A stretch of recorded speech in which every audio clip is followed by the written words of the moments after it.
سورۃ الکہف کا معاملہ فتنوں کے معاملے میں اس کی خصوصیت ہے، اور یہ بات میں اس لیے کہہ رہا ہوں، کسی مسلم کی روایت ہے، نبی اکرم صلی اللہ علیہ وسلم فرماتے ہیں کہ سورۃ الکہف کے تعلق سے، اور روایت کے الفاظ یہ ہے، جو یاد کرے سورہ کہف کی اول 10 آیتیں وہ دجال کے فتنے سے بچ جاتا ہے۔ مطلب سورۃ الکہف کی پہلی 10 آیتیں جو یاد کر لے وہ فتنہ دجال سے بچ جاتا ہے۔ تو اس سورت کی خصوصیت یہ ہے کہ فتنے سے حفاظت کے لیے یہ سورت یاد رکھیے، اس کی خصوصیت ہے، اسپیشلٹی ہے، سمجھ رہے؟ اور دجال کیسا فتنہ، میں سمجھتا ہوں مجھے کسی کو بھی ایکسپلین کرنے کی، سمجھانے کی ضرورت نہیں ہے، یہ ایک ایسا عظیم فتنہ ہے کہ نوح علیہ السلام نے، آپ صلی اللہ علیہ وسلم فرماتے ہیں، اپنی قوم کو اس سے ڈرایا، حالانکہ وہ آنے والا نہیں ہے ان کے بعد، وہ آنے والا ہے آخری نبی کی امت کے اوپر، نبی اکرم صلی اللہ علیہ وسلم کے بعد، ہے نا؟ لیکن ڈرا رہے کون؟ وقت کے سب سے پہلے رسول ڈرا رہے ہیں، کس کو ڈرا رہے ہیں؟ اپنی قوم کو، دجال۔ تو دجال ایسا بڑا فتنہ ہے کہ اس سے پہلے ایسا کوئی فتنہ ہوا نا، اس کے بعد کوئی فتنہ ہوا اتنا بڑا، یہ فتنوں میں سب سے بڑا فتنہ ہے۔ تو جب اس فتنے سے یہ سورت پڑھنے سے کفایت کر جاتی ہے، حفاظت کر لیتی ہے، کافی ہو جاتی ہے، تو باقی دیگر تو چھوٹے چھوٹے ہی ہے، سمجھ رہے بات؟ تو لہٰذا اس سورت کی خصوصیت یہ ہے، یہ فتنوں سے حفاظت کے لیے۔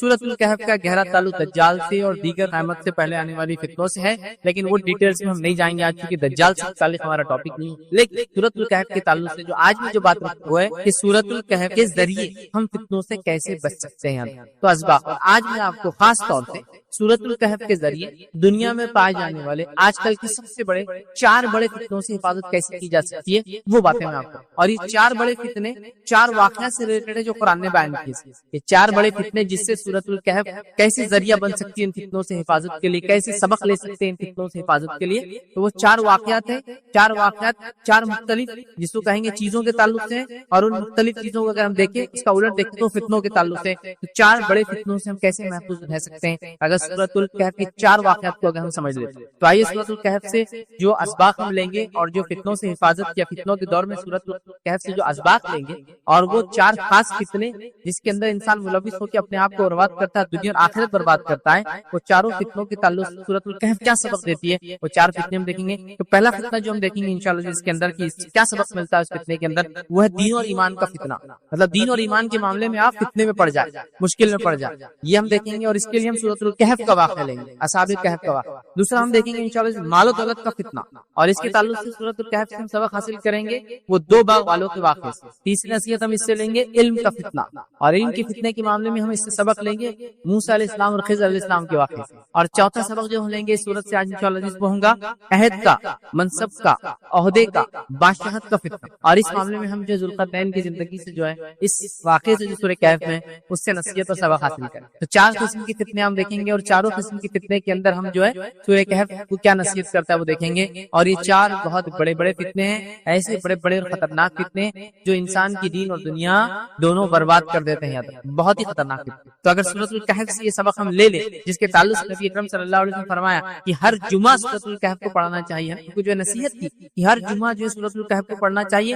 روایت میں فرمایا جو سورۃ الکہف کو پڑھتا ہے تو اس جمعے سے لے کر جو جمعہ اگلا آنے والا ہے اس کے پیچھے نور ثابت۔ سورۃ الکہف کی تلاوت ایک صحابی کر رہے ہیں اور ان کا جانور بدک رہا ہے، ہنا رہا ہے، تو ڈر لگ رہا ہے کہیں وہ زیادہ بد کے اور ہنائے، بڑا ہوتا ہے نا، ڈر جاتا ہے، آپ گھبرا کے جلدی سے اپنا تلاوت ختم کرتے ہیں، آسمان کی طرف دیکھتے ہیں تو ایک بادل، نبی اکرم صلی اللہ علیہ وسلم مجلس میں جا کے خدمت جا کے بتاتے واقعہ، تو آپ نے فرمایا وہ سکینت تھی۔ سورۃ الکہف نور ہے 2 جمعہ کے بیچ میں، سورۃ الکہف کی 10 آیتیں دجال کے فتنے سے حفاظت کا ذریعہ، جو کہ زمین و آسمان جب سے بنے اس کا سب سے بڑا فتنہ ہونے والا ہے۔ یہ فتنہ کیا ہے اگر دیکھنا ہے تو میرا تفصیلی عنوان دجال کا خروج جو ہے وہ آپ ضرور دیکھیں، یہ عنوان ہے، میں نے بہت ڈیٹیل میں اس فتنے کو لیا، ٹھیک ہے، تو اس کا ہے۔ اسی طرح سورۃ الکہف کی 10 آیتیں دجال کے فتنے سے حفاظت ہے، تو پتہ چلا یہ سورت کی خصوصیت ہے، سب سے بڑے فتنے اور فتنوں سے انسان اس سے بچ سکتا ہے اگر اس سورت کو پڑھے، اس کو سمجھے۔ چلیے آئیے جو میں 4 ٹاپکس آپ کے سامنے رکھوں گا، جو 4 فتنے رکھوں گا اور سورۃ الکہف کیسے سبق دیتی رکھوں گا، اس چاروں کے اندر انشاءاللہ جس میں 3 پوائنٹس آپ کے سامنے رکھوں گا، اور 3 پوائنٹس میں ایکسپلین کرنے کی کوشش کروں گا کہ یہ فتنے میں سورۃ الکہف سے یہ 3 سبق ملے، اور یہ فتنے میں سورۃ الکہف سے یہ 3 سبق ملیں گے، تو ہر فتنے کو لیں گے اور اس سے سورۃ الکہف سے 3 سبق لیں گے۔ لیکن یہ بات میں وضاحت کر دوں اور پہلے بتا دوں، یہ 3 اسباق ہی سے یا یہ 4 سبق ہی سورت سے نہیں ملتے، کئی سبق ہیں بھائی اس سورت کے اندر، تو میں نے سیلیکٹیولی 4 واقعات کو چنا اور 4 فتنوں کا رد میں یا اس سے سبق یا نصیحت میں بتا رہا ہوں۔ لیکن قرآن کی صورتوں کو آپ پڑھتے چلے جائیے، قرآن میں ایک سمندر ہے یاد رکھیے، اور سمندر کے اندر علماء لکھتے ہیں جیسے سمندر سے ہر کسی کو کچھ نہ کچھ فائدہ ہے، کچھ لوگ سمندر کے اطراف میں گھوم کے پھر کے اس کی ٹھنڈی ہوا کا فائدہ اٹھاتے ہیں، کچھ لوگ سمندر کے اندر تیر کر اس کا فائدہ اٹھاتے ہیں، کچھ لوگ سمندر میں صرف تیر کے نہیں اس میں غوطہ لگا کے اس کے ڈیپتھ میں جا کے فائدہ اٹھاتے ہیں، اور کچھ لوگ اس کی گہرائیوں میں جا کر اس کے اندر کی خزانے تلاش کر کے لاتے ہیں، سمجھ رہے ہیں؟ تو لہٰذا بہت اسباق ہے، میں نے کہا نا ہر آیت اور ہر لفظ ایک سبق لیے ہوئے، بٹ اتنا ٹائم تو ہمارے پاس نہیں ہے کہ ہم پوروں کو دیکھیں، تو ہم موٹے موٹے 4 اسباق 4 فتنوں میں نصیحت حاصل کریں، اور میں نے جیسا کہا یہ ایسے 4 بڑے فتنے ہیں جو دین اور دنیا کو برباد کرنے کے لیے کافی۔ ایمان کا فتنہ، کوئی ایمان میں فتنے میں پڑ جائے تو دنیا اور آخرت طرف۔ اسی طرح ہم دیکھتے ہیں مال و دولت کا فتنہ جس نے اکثریت کو ہم کو جو برباد کر رکھا ہے۔ تیسرا ہم دیکھیں علم کا فتنہ جس نے ہم کو کبھی کبھار تکبر میں ڈال دیا ہے۔ آج انسانیت یہ سمجھتی ہے کہ ہم علم، سائنس، ٹیکنالوجی میں اتنے آگے بڑھ گئے کہ ہم سے پہلے کوئی نہیں تھا، اور نعوذ باللہ ہم خدا سے بھی، رب سے بھی، کریٹر سے بھی آگے جا چکے ہیں۔ وہ ایسا سوچ رہے کیا ایسا ہو سکتا ہے کہ نعوذ باللہ بنانے والا ایسا کر سکتا ہے، یہ تو ہماری خوشی۔ اسی طرح ہم دیکھیں گے عہدے، منصبی اور جو ہے بادشاہت کا جس کو کہیں گے، مطلب لیڈرشپ اگر آپ کو مل جاتی ہے، عہدہ مل جاتا ہے، تو فتنے میں انسان پڑ جاتا ہے، اپنی دنیا خراب کرتا ہے، لوگوں کے حق مار کے ظلم کر کے، اور اپنی آخرت خراب کرتا ہے، چونکہ اس کے عمل برباد ہو جاتے ہیں جب لوگوں کا حق مارتا ہے اور ان پر ظلم کرتا ہے۔ چلیے آئیے ہر فتنے کے اندر 3 نکات رکھنا۔ پہلا دیکھیں گے دین اور ایمان کا فتنہ، اس معاملے میں سورۃ الکہف کیا سبق دیتی ہے۔ دین اور ایمان کے فتنے کے تعلق سے جیسا میں بتاؤں گا آپ کو، میں اصحاب کہف کا واقعہ رکھوں گا، کیونکہ اس واقعے کے اندر دین اور ایمان کے فتنے میں وہ لوگ پڑ گئے تھے، اور انہوں نے کیسے اپنی نفس کو بچایا، پھر رب العزت نے کیسے ان کی مدد کی، اور پھر کیا ان کے ساتھ وہ رکھوں گا۔ لیکن یہ بتا دوں ہر واقعے کو بہت شارٹ میں رکھوں، ٹو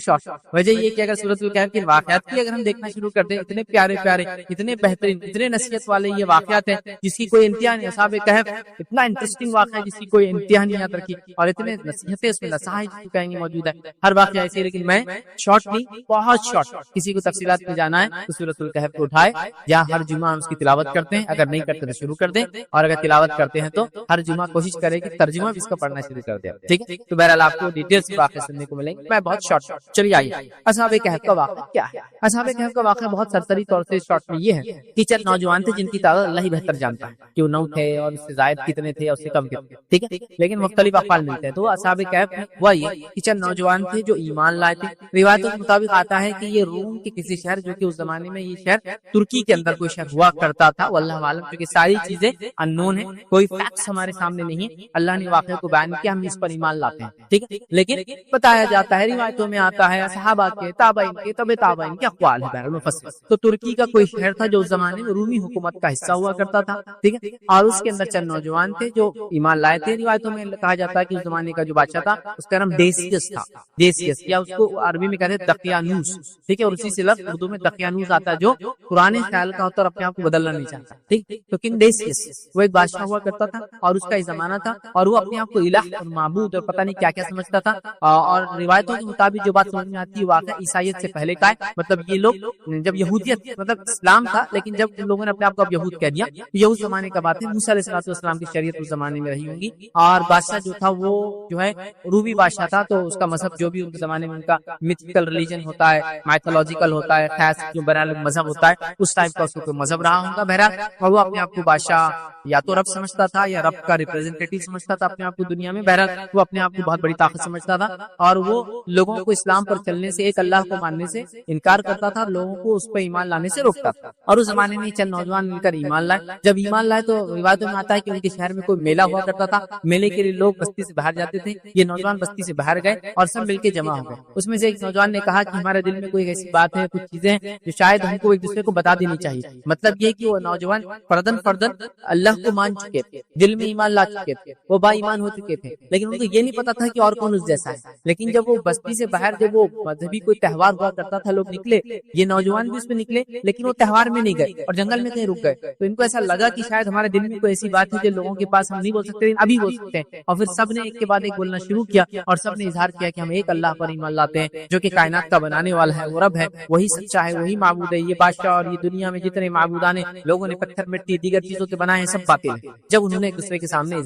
جب اظہار کیا تو ان کو لگا رہے ہم آپ اکیلے نہیں ہیں، یہ کمیونٹی، ایک ٹیم ہے، ہم لوگ ایک وقت ہے، ایک جو ہے چھوٹی سی ٹکڑی اور جماعت ہے۔ اور انہوں نے اپنے آپ کو ایکسپلین کیا، اور ان کے ساتھ ایک کتا بھی تھا، یاد رکھیے، وہ ہو سکتا ہے شکاری کتا رہا ہو، شکار کے لیے جنگلوں میں لوگ جاتے تھے، حفاظت کے لیے استعمال کرتے تھے، بھیڑیوں سے بچنے کے لیے، اسی طرح ریچھ وغیرہ سے بچنے کے لیے، تو ان کے ساتھ ایک کتا بھی تھا، یاد رکھیے۔ اب وہ سفر میں جب گئے، جب لوگوں سے اظہار کیا، لوگ پتا چلا کہ وہ سب ایمان والے ہیں، لیکن ان کو ڈر ہوا کہ اب ایمان کے تعلق سے کیا کریں۔ وہ لوگ وقت کے بادشاہ کے پاس گئے، انہوں نے اس کو دعوت دی۔ اب یہ بادشاہ تھا یا اس علاقے کا گورنر تھا، واللہ عالم جو بھی تھا، ذمہ دار، اس کو دعوت دی۔ دعوت دینے کے بعد بعد اس نے کہا کہ تم اپنے آپ کو سدھار لو، اپنی اصلاح کر لو، ایک رب کو ماننا چھوڑ دو ورنہ تمہارے ساتھ برا انجام ہوگا، اور میں تمہیں تھوڑی سی مہلت دیتا ہوں، اپنے آپ کو سدھار لو اور واپس آ کے جو عقیدے پہ ساری دنیا اور جس پر میں ہوں اس پر ایمان لاؤ۔ اب یہ نوجوان وہاں سے نکلے، تھوڑا جو مہلت ملی تھی انہوں نے مہلت کو غنیمت جانا اور سوچا بستی سے ہم نکل جاتے ہیں، اور بستی سے نکل کر یہ دور چلے گئے۔ جنگل میں جانے کے بعد سوچا کیا کرے، وقت کا بادشاہ تو یہ کرے گا، نہیں مانے تو مار دیں گے، یہ تو ہم کو غنیمت مہلت ملی، رب العزت نے دے دی کہ اس نے یہ کہا کہ تم اپنے آپ کو سدھار لو، ون چانس، ایک چانس میں تم کو دیتا ہوں۔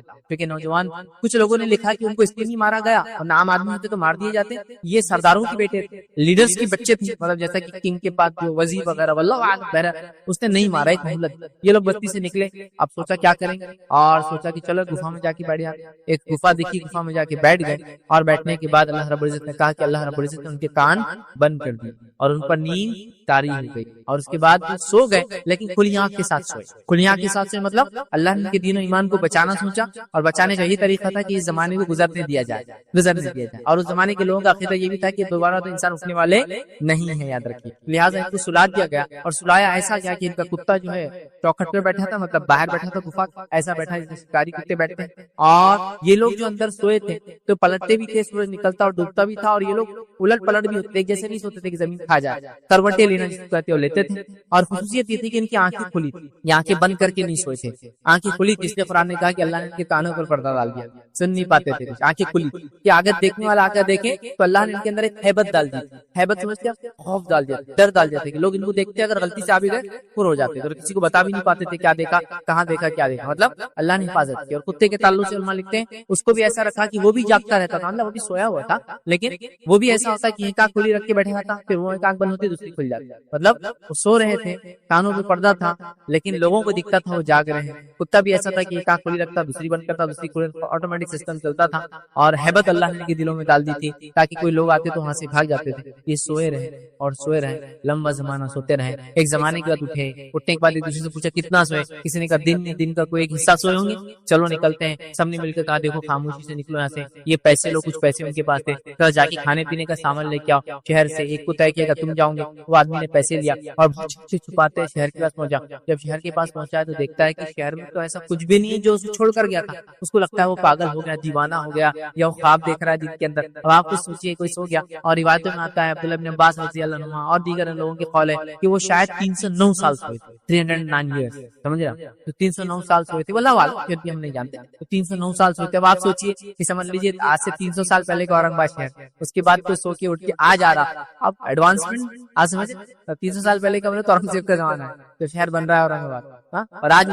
کیا تبدیلی دیکھیں گے اس میں۔ تو اب 300 سال ہو گئے، اس کو لگا یہ دیوانہ ہو گیا، آدمی پاگل ہو گیا، اس کو خواب دکھ رہے دن میں، چیزیں بدل گئی، حالات بدل گئے، گھر بدل گئے، عمارتیں بدل گئی، لباس بدل گیا، رہن سہن بدل گیا، دکانیں بدل گئی، پھر چھپاتے دکان میں گیا، سکہ نکال کے بولتا ہے کھانے کچھ دو، دکاندار نے سکہ لے کے دیکھا، دوسروں کو بلایا، یہ کیا سکہ، یہ سمجھ میں یار کہاں سے لا لی انہوں نے، تو ان کو لگا ان کو کوئی خزانہ ملا، تو یہ کیا کر رہا ہے، یہ خزانے میں جا کے لا رہے۔ اس نے کیا کیا، بات ہوئی، اور بات ذمہ داروں تک گئی، بات کے بادشاہ تک گئی، وقت کا بادشاہ بتایا تھا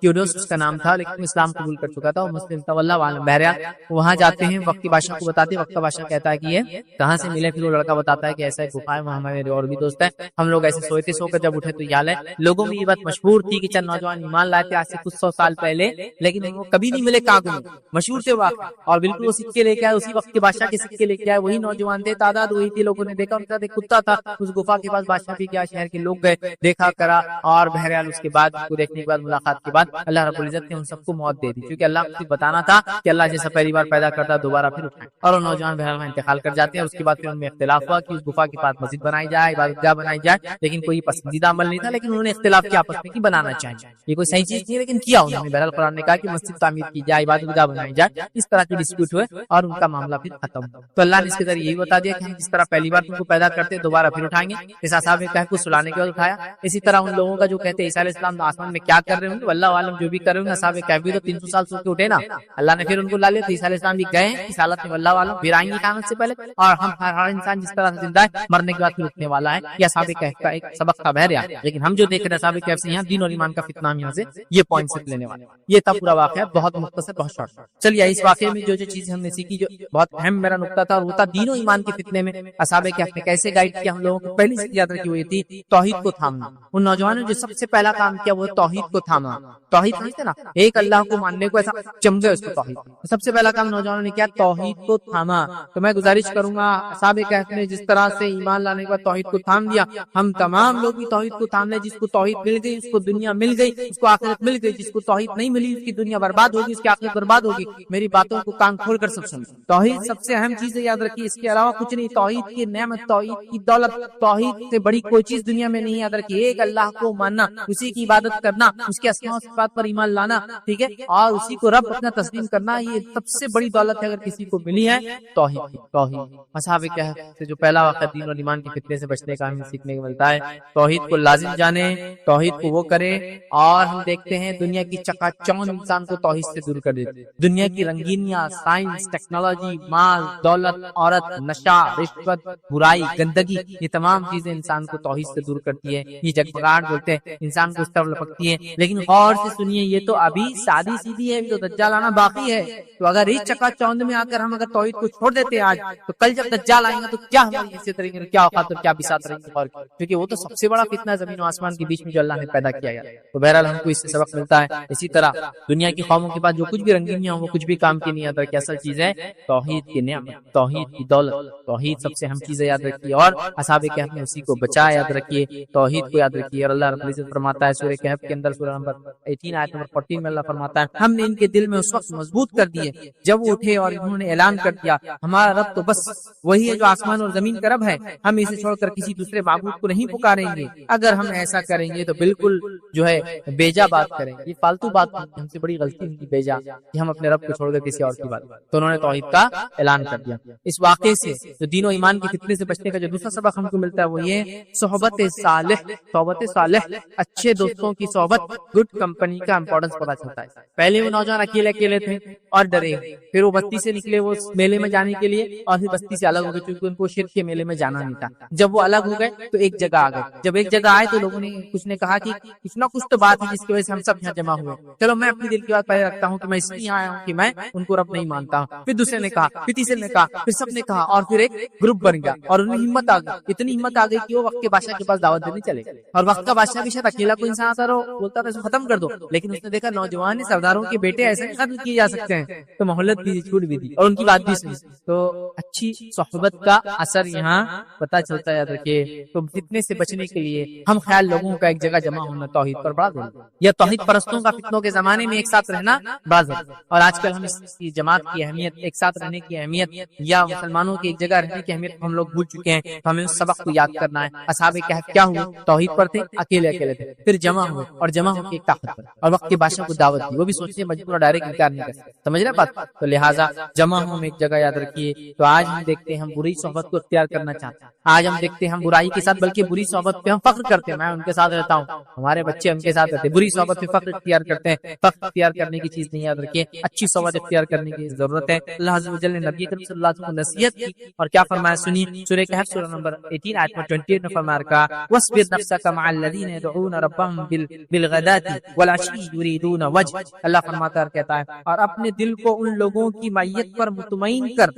جو اپنے رب کی رضا کے طلبگار ہیں اور صبح و شام اس کو پکارتے ہیں, اور ان سے ہرگز منہ نہ پھیرنا. اے نبی, آپ ایسے لوگوں کی صحبت اختیار کیجئے جو صبح اور شام اپنے رب کو پکارتے ہیں. تو اللہ نبی کو وصیت کر رہا ہے, نصیحت کر رہا ہے سورۃ الکہف میں اچھی صحبت کے لیے. اور اصحاب کہف نے بھی اچھی صحبت کو اختیار کیا, اور اچھی صحبت والے سب ایک جگہ جمع ہوئے. نتیجہ کتنا اچھا ہے آپ سب دیکھتے. تو دوسرا سبق ملا اس سے, دین و ایمان کے فتنے کے زمانے میں ہمیں یہ پتا چلتا ہے کہ توحید پرستوں کو ایک جگہ آنا بے حد ضروری ہے. اسی طرح تیسرا سبق جو اس واقعے سے ملتا ہے وہ یہ, ہم کو دین و ایمان کے فتنے سے بچنے کا جو واقعہ بتایا گیا سورہ کہف میں, وہ یہ ملتا ہے دنیاوی مال و متاع کی بجائے آخرت کو ترجیح دینا چاہیے اور ثواب کے کام کرنا. دنیا کو ترجیح دینے کے بدلے آخرت کو ترجیح دے کر دنیا میں وہ کام کرنا چاہیے جو آخرت کو کامیاب کرتے ہیں. اور نوجوانوں نے یہی کیا, انہوں نے اپنی قوم کو چھوڑا دنیا سے, انہوں نے اپنی تجارتوں کو, اپنے کیریئر کو چھوڑا. ارے نوجوان تھے تو کیا نہیں تھا دنیا میں کرنے کو, ہوتا ہے نا. آج آپ نوجوان ہیں, دین پر چلنا چاہتے, لوگ بولتے ہیں میاں دھندا پانی کر لے پہلے, پھر دیکھا جائے گا دین سب چلیں. میاں ابھی داڑھی واڑی کیا رکھ رہا ہے, شادی وادی کر لینے کا, اس کے بعد بچے ہو جائیں گے, جب داڑھی رکھنے رہنے کا. ارے ابھی سے کہاں بچی کو برقع ورقع بنا رہے آپ, ذرا دنیا تو گزار لے, دنیا کی رنگینیوں سے تو گزر جائے, شادی وادی ہو جائے, رشتہ آ جائے, پھر دیکھا جائے گا سسرال میں تو یہی کرنا بڈھی بن کے رہنا بیچاری کو برقع پہن کے, ہے نہیں ہے؟ ہم یہی سوچتے ہیں کیریئر ویریئر بنا لے, پھر دیکھا جائے گا دین ایمان اسلام نمازیں وغیرہ جب بڈھے ہو جائیں گے 58 کا جلدی ریٹائرمنٹ لے لیں گے. اب تو گورنمنٹ جاب وغیرہ نہیں ہوتی, تو میرا جب بھی ریٹائرمنٹ لیں گے 60-70 سال کی عمر میں, اس کے بعد دین وغیرہ پہ چلیں گے. نہیں, یہ جوان تھے اور انہوں نے اپنی جوان ہونے کے باوجود دنیا کے تمام متاع اور سہولتوں کو ترک کیا. اپنی تجارت سے, ہو سکتا ہے ان کے والدین جو بڑے بڑے پوزیشن پہ تھے, یہ بھی ہو سکتا ہے اس پوزیشن کو پہلے تو ایسے ہوتا تھا نا, بادشاہ کے بعد ایسے ہوتا تھا, وزیر کا بچہ اگر اچھا ہو تو وہ وزیر بن جاتا تھا, تو بڑے بڑے پوزیشن پہ پوسٹ پہ جا سکتے تھے. لیکن سب کچھ انہوں نے چھوڑ دیا. کس چیز کے لیے؟ آخرت کو ترجیح دی اور دنیا میں ثواب کیا, خوب نہیں کیا, اس چیز کو انہوں نے ترجیح دی. اللہ رب العزت قرآن میں فرماتا ہے سورہ کہف سے نمبر 18 آیت نمبر 30 میں اللہ فرماتا کہتا ہے ان الذين امنوا وعملوا الصالحات ان لا نضيع اجر من احسن عملا. اللہ فرماتا کہتا ہے رہے وہ لوگ جو مان لے اور نیک عمل کر لے, جو ایمان لا لے اور نیک عمل کر لے, تو یقیناً ہم نیکوکاروں کا اجر ضائع نہیں. جو ایمان لائے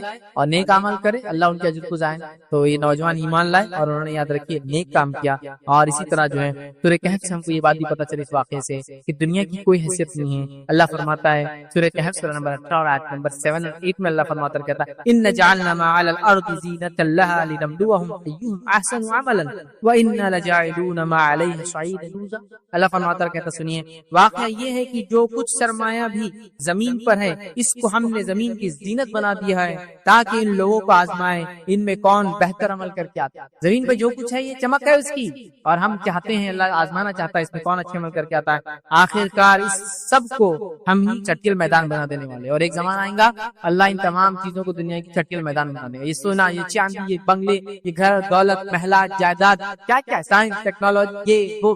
برباد چٹیل میدان کر دیں گے. تو ایک آخری سبق تھا دنیا کے مقابلے میں اس کو ترجیح, یہ ہم کو سبق ملا. تو ہم دین و ایمان کی فتنے میں نہ پڑے بلکہ دین و ایمان کو اپنا ساتھی بنائیں اور اس پر عمل کریں. تو سورہ کہف کا جو پہلا سبق دین و ایمان کی فتنے میں ہم کیسی نصیحت حاصل کریں, یہ نصیحتیں ہم کو ملتی ہے کہ ہم جو ہے دین و ایمان کو ترجیح دیں. ہمیں یہ نصیحت ملتی ہے کہ ہم جو ہے سب سے پہلی چیز توحید کی نعمت کو سمجھیں, دوسرا اچھی صحبت کو اختیار کریں, اور تیسرا جو ہے دنیا کے مقابلے میں آخرت کو ترجیح دیں. آگے بڑھتے ہیں. دوسرا جو فتنہ دنیا کا بڑا فتنہ, اور اس میں سورہ کہف ہماری کیسی رہنمائی کرتا ہے, وہ ہے مال و دولت کا فتنہ. مال مطلب پیسہ, دولت مطلب زمین و جائیداد. ویسے مال اور دولت بھی ہاں بس اردو میں دولت بھی پیسے کو بولتے ہیں, لیکن اگر ان کو دونوں کو فرق کرو, دولت کہتے ہیں اسٹیٹ کو, حکومت کو, زمین اور جائیداد, اور مال کہتے ہیں کیش کرنسی کو. تو مال اور دولت ہے نا, تو دولت کا معنی ہوتا ہے اسٹیٹ. تو کسی کی دولت فلاں دولت کی, اور یہ ان کی دولت ہے, حکومت ہے, گورننس ہے, اس کو بولتے ہیں. تو مال اور دولت کا فتنہ, زمین اور پیسے, زمین جائیداد, یہ پیسے زمین جائیداد کا فتنہ. اور آج میں سمجھتا ہوں اس فتنے سے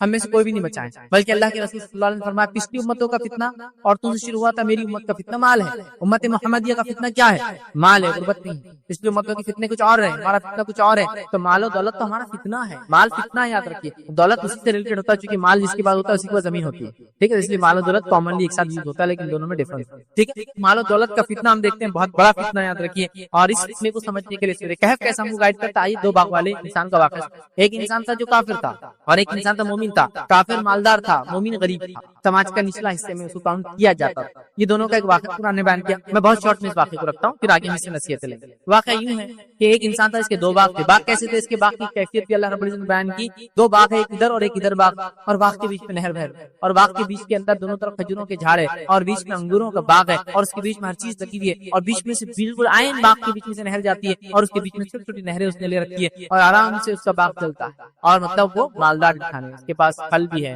روپیہ بھی ہے, پیسہ بھی ہے, اور دولت میں جائیداد بھی. یہ ایک دن اپنے باغ کی طرف چلتا ہے اس غریب مسلمان کے ساتھ یا غریب ایمان والے کے ساتھ, اور یہ چونکہ اسٹیٹس والا ہے اور وہ بیچارہ کمتر ہے, اور چلتے چلتے تین باتیں کہتا ہے. پہلی چیز کہتا ہے کہ مجھے لگتا ہے میرا باغ تو کبھی ختم ہی نہیں ہوگا. دوسرا کہتا ہے کہ میں دوبارہ اٹھائے نہیں جاؤں گا, آخرت کا انکاری, مرنے کے بعد کی زندگی نہیں مانتا کہ میں دوبارہ نہیں اٹھا جاؤں گا, مجھے ڈاؤٹ ہے اس میں ایسا ہو سکتا ہے. اور تیسری بات کہتا ہے اگر اٹھایا بھی گیا تو جیسا یہاں اسٹیٹس والے لوگوں میں ہوں وہاں بھی اسٹیٹس والوں میں رہوں گا, تمہارے جیسے لوگوں کے ساتھ نہیں رہوں گا. جیسا یہاں جو کچھ ملا ہے